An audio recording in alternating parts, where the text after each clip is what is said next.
ছিল 2208। নির্বাচন commission report চাইতেই কমে হয়ে গেল 480। পাল্টে গেল সংখ্যা। এক বিতর্কের পর তৈরি হলো আরেক বিতর্ক। সোমবার নির্বাচন কমিশনের পরিসংখ্যান বলছিল রাজ্যের 2208টি পোলিং স্টেশনে কোনো ভোটারের মৃত্যু হয়নি, কেউ স্থানান্তরিত বা নিখোঁজ হননি, কোনো ভোটারের একাধিক জায়গায় নাম নেই। সঙ্গে সঙ্গে প্রশ্ন উঠেছিল এমনটা কি করে সম্ভব, গড়মিল নেই তো। এরপর রাতারাতি কমে সংখ্যাটা হলো 480।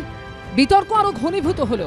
আর এই আবহেই বারবার বিরোধীরা অভিযোগ করছে মৃতদের ভোটার তালিকায় বাঁচিয়ে রাখার মরিয়া চেষ্টা চলছে রাজ্যের নানা প্রান্তে।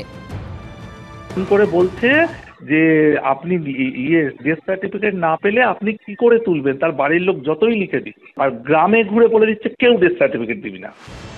মৃত ভোটারদের নাম তালিকায় রেখে দেওয়ার জন্য মরিয়া চেষ্টা করছে তৃণমূল। সোমবার এমনই মারাত্মক অভিযোগ করে নির্বাচন কমিশনে অডিও ক্লিপ জমা দিয়েছিল সিপিএম। 24 ঘন্টার ব্যবধানে এক্স হ্যান্ডেলে একটি অডিও ক্লিপ পোস্ট করে কার্যত একই অভিযোগ তুললেন শুভেন্দু অধিকারী। তার দাবি, এই অডিও ক্লিপে একটি কণ্ঠস্বর এক বিএলওর, যিনি ফলতা বিডিও ও এআরওর নামে চাঞ্চল্যকর অভিযোগ করছেন। ডেট বলে লিখে সই করেছে, এবার বলছে ফর্মগুলো আপনি ফেরত দিয়ে দেবেন, আপনাকে কিছু করতে হবে না, আপনি খালি আনম্যাপিং করে দিন। ও তো ম্যাপিং করেছে, ম্যাপিং করে ওকে ডেট ঘোষণা করেছে, বলছে আপনি ডেট ঘোষণা করবেন। বড় কেস খাবে বিএলওরা, এই বিডিওরা। বিএলওদেরকে পশ্চিমবাংলায় আপনাকে একটা কথা বলি, বিএলওদের যে চাপ দিচ্ছে এটা নির্বাচন কমিশন ভালো করে জেনে গেছে। এআরও বিডিওদের কপালে খুব বড় দুর্ভোগ আছে। বিরোধী দলনেতা প্রকাশ করা অডিও ক্লিপেও শোনা গেছে জাহাঙ্গীরের নাম। যখন মিটিং হচ্ছে পাশের ঘরে জাহাঙ্গীর বসেছিল, লোকজন নিয়ে বসেছিল, বুঝেছো তো। এবার সে কিন্তু ওখানে মিটিং এ বলেছে, ওই সুব্রত গুপ্ত যে নির্বাচনের পর্যবেক্ষক, সে বলেছে যে আপনারা মিটিং এ বলেছে কথা, যে বিএলওদের বলেছে যে আপনারা কেন ডেথ কেসগুলো আপনারা ফলতা সার্কুলে দেখাচ্ছেন না কেন, ওগুলো করুন। শুভেন্দু অধিকারীর পোস্ট করা অডিও ক্লিপে উঠে এসেছে আরো চাঞ্চল্যকর কথোপকথন। আপনি বাড়ির লোক, তার ছেলে লিখে দিচ্ছে ডেট, আপনি বাড়ি গিয়ে দেখলেন নেই, লোকাল, আপনিও বলছেন আমিও জানি ডেট।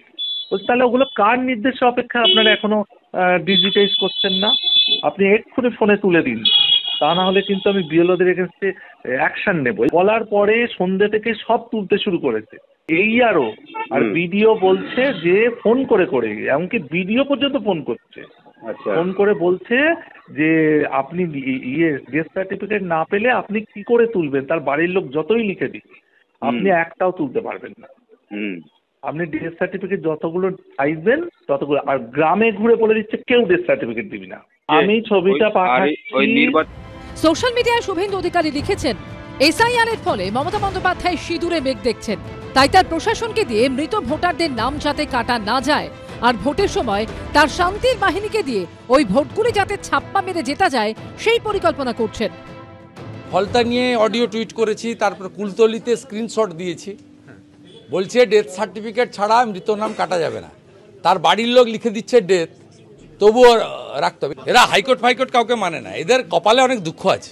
ইলেকশন কমিশন এই বছর বলেছেন যদি ডেথ সার্টিফিকেট না দিতে পারে তাহলে সংশ্লিষ্ট কর্পোরেশন, সংশ্লিষ্ট বা মিউনিসিপ্যালিটি বা পঞ্চায়েত যেখানে মৃত্যু রেজিস্টার করা হয় সেখান থেকে আমরা খবর নিয়ে কনফার্ম করব, সেটার আগে করা যায় না। শুভেন্দু অধিকারীর এই যে কথাবার্তা, এটা হচ্ছে হাওয়া গরম করা কথা, কিন্তু প্রকৃতপক্ষে তথ্যটা ঠিক আছে, যেটা বলেছেন যে এর উপর ভিত্তি করে আপনারা বাদ দিতে পারবেন না।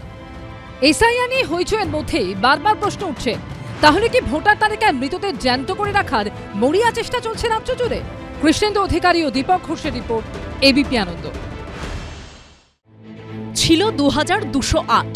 নির্বাচন কমিশন জেলা শাসকদের কাছ থেকে রিপোর্ট চাইতেই এক ধাক্কায় কমে হয়ে গেল 480। অদ্ভুত পরিসংখ্যান ঘিরে আরও একবার অদ্ভুত কাণ্ড। ছিল বেড়াল, কমিশন করা পদক্ষেপ করতেই হয়ে গেল রুমাল। রাতারাতি সোমবার নির্বাচন কমিশনের তরফে জানানো হয় রাজ্যের বিভিন্ন জেলা মিলিয়ে 2208টি পোলিং স্টেশনে 100% পূরণ করা এনুমারেশন ফর্ম ফেরত এসেছে। রাজ্যে 2000-এরও বেশি বুথে কোনো মৃত ভোটার নেই কিংবা কোনো স্থানান্তরিত ভোটার নেই। নেই একাধিক জায়গায় নাম থাকা একজন ভোটারও। আর এই তালিকায় শীর্ষস্থান অর্জন করে দক্ষিণ 24 পরগনা। মোট 2208টি পোলিং স্টেশনের মধ্যে শুধু দক্ষিণ 24 পরগনাতেই ছিল 760টি পোলিং স্টেশন। নির্বাচন কমিশনের এই অবাক করা পরিসংখ্যান সামনে আসতেই শোরগোল পড়ে যায়। বিরোধীরা গরমিল কারচুপির অভিযোগে সরব হয়। এটা আমাদের পিসি সরকারের ম্যাজিক। আমাদের যে পিসি সরকার অর্থাৎ মমতা বন্দ্যোপাধ্যায়ের সরকার, ওই সমস্ত এলাকায় কেউ মারা যায় না। আর এর 24 ঘন্টার মধ্যে জেলা শাসকদের কাছ থেকে রিপোর্ট তলব করে নির্বাচন কমিশন। আর তারপরই ফের অবাক কাণ্ড। জেলা নির্বাচনী আধিকারিকদের পাঠানো রিপোর্টে সংখ্যাটা এক লাফে 2208 থেকে কমে হয়ে গেল 480। তাহলে কি কমিশনের চাপ পড়তেই আসল সংখ্যাটা বেরিয়ে এলো? তাহলে কি আগের পরিসংখ্যানে গরমিল ছিল? জাতীয় নির্বাচন কমিশন আপনাদের বালখিন্নপনা, আপনারা বিজেপির হাতে তামাক খেতে গিয়ে একবার এই কথা বলছেন, একবার ওই কথা বলছেন, আপনারা এটা করছেন কি? আমরা নিখুঁত কাজ করছি, আপনারা ভুলভাল করে যাচ্ছেন, ভুলভাল সংখ্যা দিচ্ছেন, ভুলভাল পরিকল্পনা চাপিয়ে দিচ্ছেন, ভুলভাল প্রেসারাইজ করছেন। ধরা পড়তেই হু হু করে অমৃত এখন মৃত কুম্ভে পরিণত হয়েছে। কুম্ভ মানে হাঁড়িতে। এবং যে এইআরও এবং ইআরওদের গাফিলতির কারণে এই ধরনের এসআইআর এর কাজ হচ্ছে, তাদের বিরুদ্ধে কড়া দাবায় নিতে হবে নির্বাচন কমিশনকে। মূল প্রশ্ন হলো, কিভাবে প্রথম ও দ্বিতীয় তালিকার মধ্যে এত বিপুল ফারাক হলো? নেপথ্যে কোন সমীকরণ? রুমা পাল ও বিজেন্দ্র সিংহর রিপোর্ট, এবিপি আনন্দ। এবিপি আনন্দ, এগিয়ে থাকে, এগিয়ে রাখে।